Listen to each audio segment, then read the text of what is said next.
She's dangerously ill, violent. She killed 7.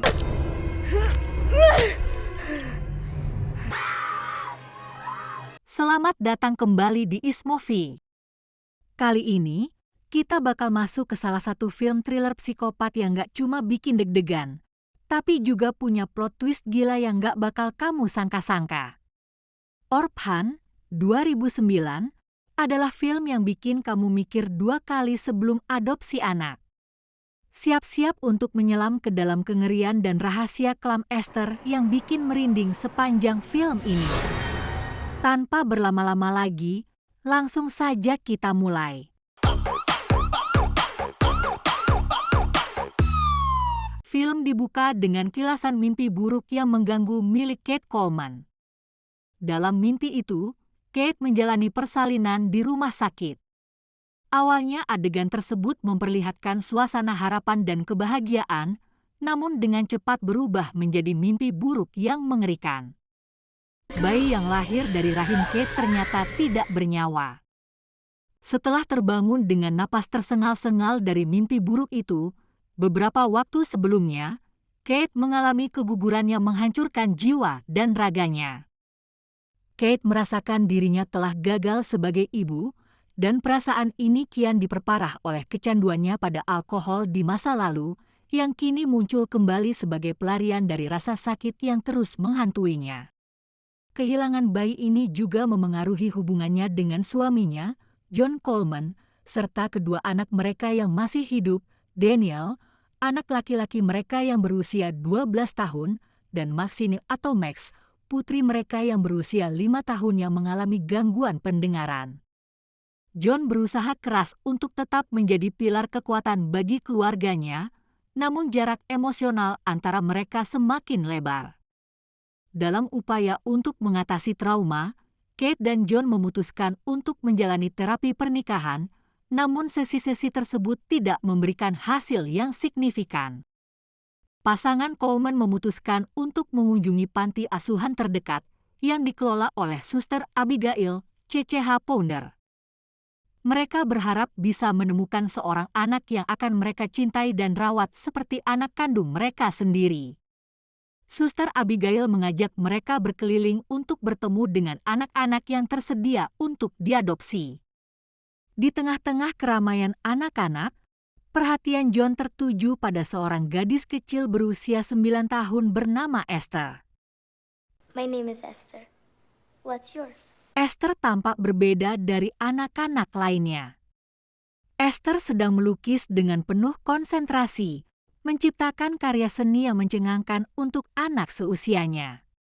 Gadis ini segera menarik perhatian John, juga Kate. Esther tampak memiliki harisma yang unik yang memikat pasangan ini.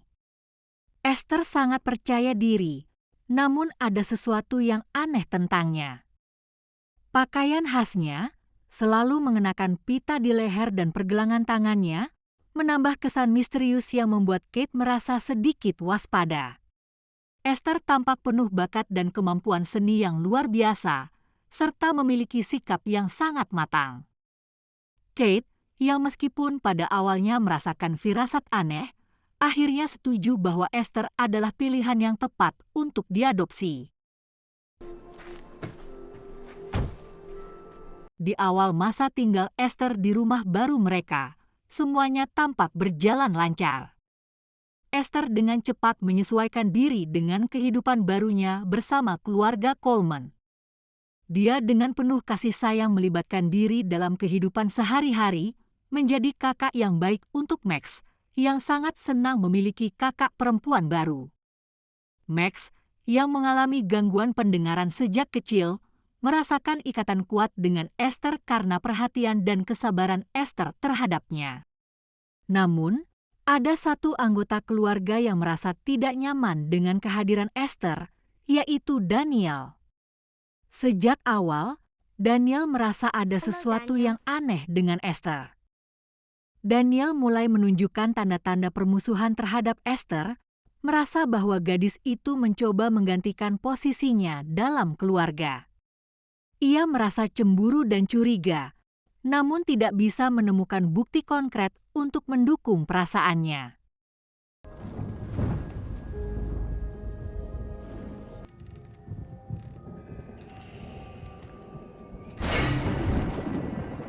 I want to sleep next to Daddy. Kate mulai merasakan ada sesuatu yang salah dengan Esther. Esther selalu bertindak dengan cara yang terlalu matang untuk usianya.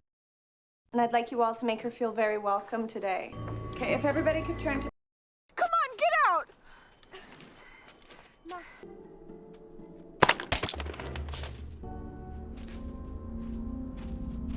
And it's your responsibility.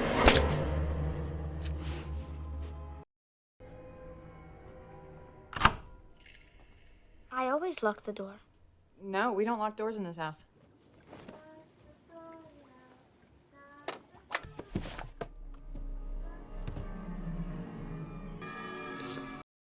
Watch it!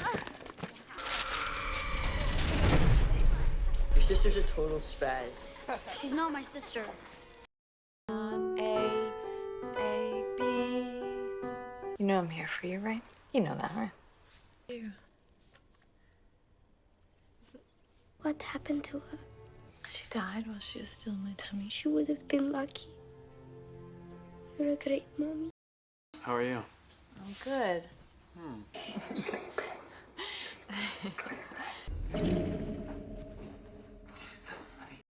See, there are certain things that grown-ups do that children aren't. They want to show each other that love. They want to express it. I know. They fuck.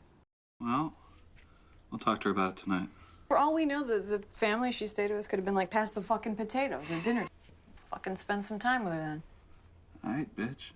Salah satu insiden pertama yang membangkitkan kecurigaan Kate terjadi ketika Esther dan Max bermain di taman sekolah. Seorang gadis yang lebih tua mengolok-olok Esther karena penampilannya yang aneh, tetapi Esther tidak bereaksi seperti anak-anak biasanya.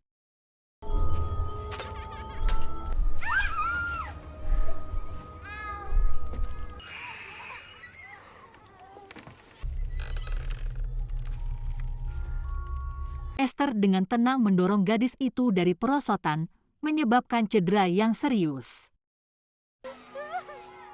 You pushed her. That's not true. You're such a freak. Hey, Danny. She's not my fucking sister. Get the key back when you say you're sorry. Ketika Kate mencoba berbicara kepada John tentang kekhawatirannya, John menolak untuk percaya. John, yang sudah terpesona oleh pesona Esther, menganggap Kate terlalu khawatir karena trauma masa lalunya. Pandangan ini memperlebar jarak antara Kate dan John, membuat Kate merasa semakin terisolasi dalam kekhawatirannya. Danny, turn that crap down, please. I gotta work. Ketika kecurigaan Kate semakin meningkat, dia memutuskan untuk menyelidiki lebih dalam tentang masa lalu Esther. Suster Abigail, yang menjalankan panti asuhan tempat Esther berasal, mencoba membantu, tetapi catatan Esther sangat terbatas dan tidak lengkap. Suster Abigail memberitahu Kate bahwa ada insiden yang tidak jelas di masa lalu Esther, tetapi tidak ada informasi yang cukup untuk menggali lebih jauh. Not thrilled about the dentist. Suatu hari, Suster Abigail memutuskan untuk mengunjungi keluarga Coleman dan memberi peringatan kepada mereka. Suster Abigail memiliki firasat bahwa ada sesuatu yang tidak beres dengan Esther. Tetapi sebelum dia bisa menyampaikan peringatan tersebut secara penuh, Esther mengambil langkah drastis. Me away. Will you help me? What we're dealing with. I'll tell you what we're dealing with. We're dealing with. Saat Suster Abigail hendak meninggalkan rumah, Esther mengejarnya bersama Max. Come back here. Mereka menunggu Suster Abigail di jalan yang sepi. Dan ketika mobilnya berhenti, Esther menyerangnya dengan palu besar, membunuhnya dengan cara yang brutal.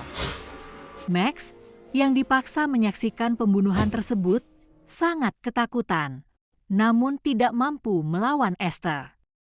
Max yang ketakutan tidak punya pilihan selain mengikuti perintah Esther.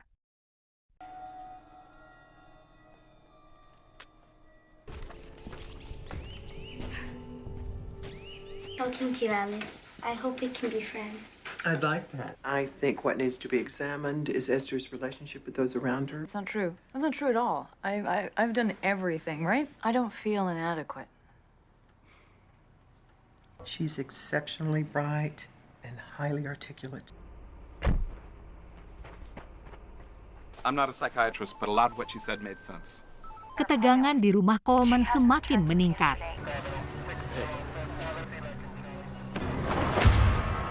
You think of anything else, you give us a call.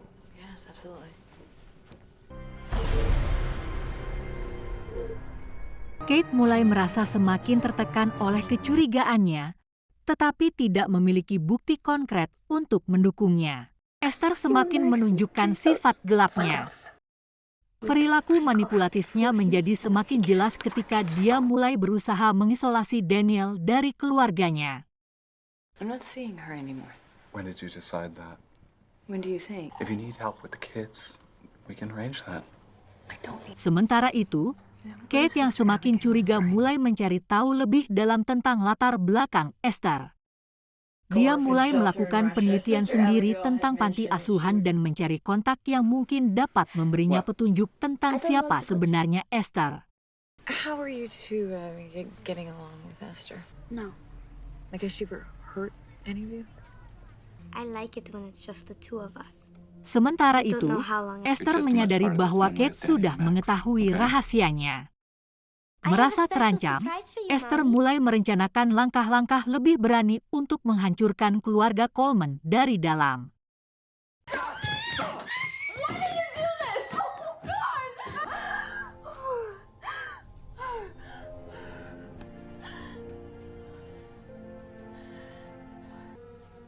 Dia semakin menunjukkan sisi gelapnya, dengan secara halus dan manipulatif terus mencoba membuat Kate tampak tidak stabil di mata John dan anak-anak mereka. It's impossible. I didn't grab her that hard. You know, you can have it. Thanks.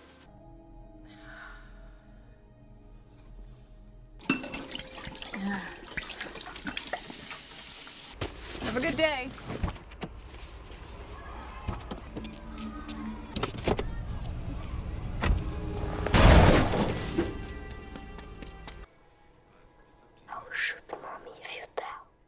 Did she do something to make the car crash? Sister Abigail?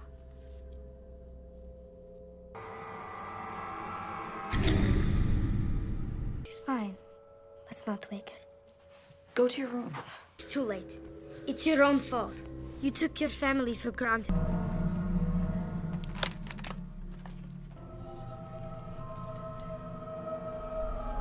The Sullivans could have adopted her illegally. Are you sure she doesn't... Is this the Sarn Institute? Do not understand. Sarn Institute is not an orphanage, it is a mental hospital. Setelah menemukan informasi mengejutkan tentang identitas asli Esther yang sebenarnya, Kate segera berusaha memperingatkan John dan melindungi keluarganya. Namun, saat ia mencoba memberitahu John, dia menghadapi penolakan keras. John menganggap semua ini hanyalah delusi akibat trauma emosional Kate, terutama mengingat keguguran yang pernah dialaminya. Ketidakpercayaan John membuat Kate frustrasi dan semakin terisolasi. Di mata John, perilaku Kate yang semakin cemas dan obsesif adalah hasil dari kondisi mentalnya yang semakin memburuk, bukan karena ancaman nyata dari Esther. Ketegangan memuncak saat Esther mencoba membunuh Daniel.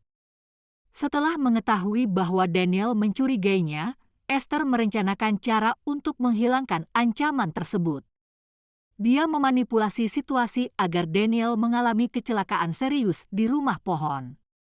Dengan licik, Esther menyalakan api di dalam rumah pohon saat Daniel berada di dalamnya.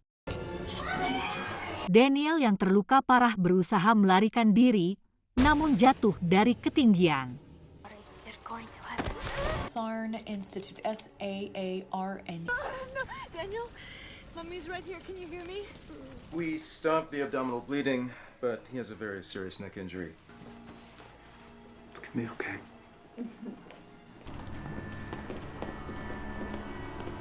Saat Daniel dirawat di rumah sakit dalam kondisi kritis, Esther kembali mencoba membunuhnya dengan menutup hidung dan mulutnya menggunakan bantal. Code 99, I see you. All right, here we go. Start a drip. Check TV, please. Namun insiden ini semakin memperdalam kecurigaan Kate terhadap Esther. Setelah insiden itu, Kate diambang kehancuran mental. Dia semakin yakin bahwa Esther adalah ancaman nyata bagi keluarganya, tetapi John masih tidak mempercayainya.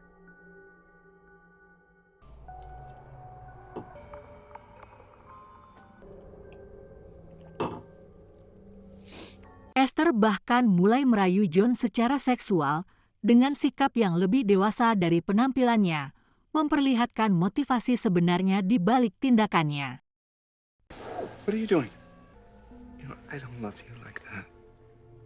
Sometimes I'm respecting you. I don't think anyone ever thinks. Apart. Oh my God. I'm Talking and go upstairs. Go to your room. Stop talking to me like I'm a child. Akhirnya, Kate menemukan informasi yang mengejutkan setelah menghubungi sebuah rumah sakit jiwa di Estonia, tempat Esther dulu dirawat. Dari sinilah kebenaran mengerikan tentang Esther mulai terungkap. Esther ternyata bukanlah gadis kecil seperti yang dia klaim. Nama aslinya adalah Lena Klammer, seorang wanita dewasa berusia 33 tahun yang menderita hipopituitarisme, sebuah kondisi medis langka yang menyebabkan tubuhnya berhenti berkembang, membuatnya tampak seperti anak kecil.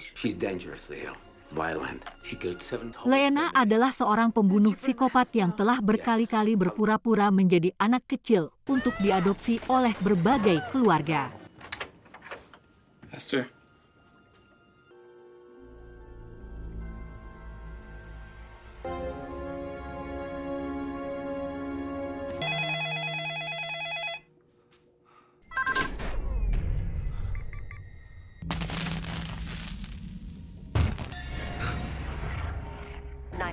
What is your emergency? I need the police. We have an intruder in our home.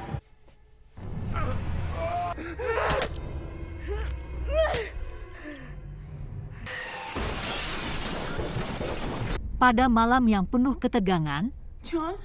ketika Kate berada di rumah sendirian bersama Esther dan Max, teror mencapai puncaknya. Esther yang kini telah putus asa untuk mempertahankan identitasnya, memutuskan untuk membunuh Kate dan Max sebelum mereka bisa membongkar rahasianya.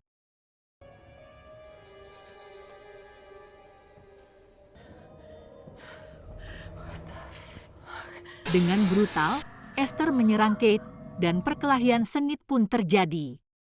Esther yang kecil namun mematikan, menggunakan segala cara untuk menghancurkan Kate.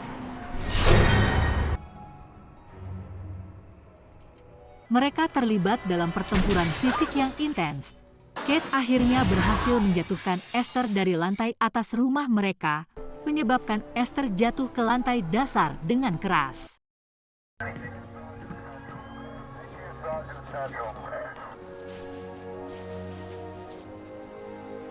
Namun, seperti dalam film horor klasik, Esther belum benar-benar mati. Dia muncul kembali dalam babak terakhir di luar rumah, dalam pertarungan terakhir yang penuh ketegangan di atas permukaan es danau. Kate menghadapi Esther untuk terakhir kalinya. Di tengah kekacauan itu, Max, yang selama ini berada di bawah tekanan Esther, berusaha melawan. Meskipun masih sangat muda, Max menggunakan keberaniannya untuk mencoba melindungi ibunya. Dalam adegan yang penuh dengan ketegangan, permukaan es mulai retak di bawah berat tubuh mereka berdua. Kate, yang terluka dan hampir kehilangan kekuatannya, akhirnya melawan dengan segala tenaga yang tersisa. Dalam pertarungan hidup dan mati, Kate berhasil menendang Esther ke dalam air. Esther mencoba merangkak kembali ke permukaan, namun Kate akhirnya menghantam wajah Esther dengan kakinya. Esther tenggelam, dan adegan diakhiri dengan Kate yang terengah-engah di atas es yang retak. Tamat. Ending yang mengerikan. Orphan bukan hanya cerita tentang seorang anak adopsi yang berbahaya, tetapi juga sebuah kisah mendalam tentang trauma, kehilangan, dan kekuatan seorang ibu untuk melindungi keluarganya dari ancaman yang tak terduga. Film ini membawa ketegangan yang intens dari awal hingga akhir, dengan akhir yang mengejutkan dan mengerikan, menggambarkan kegelapan yang dapat tersembunyi di balik penampilan yang polos. Oke semuanya, terima kasih telah menonton. Saya ceweknya Bang Jago pamit undur diri, dan sampai jumpa. Sorry Bang Jago, ampun Bang Jago.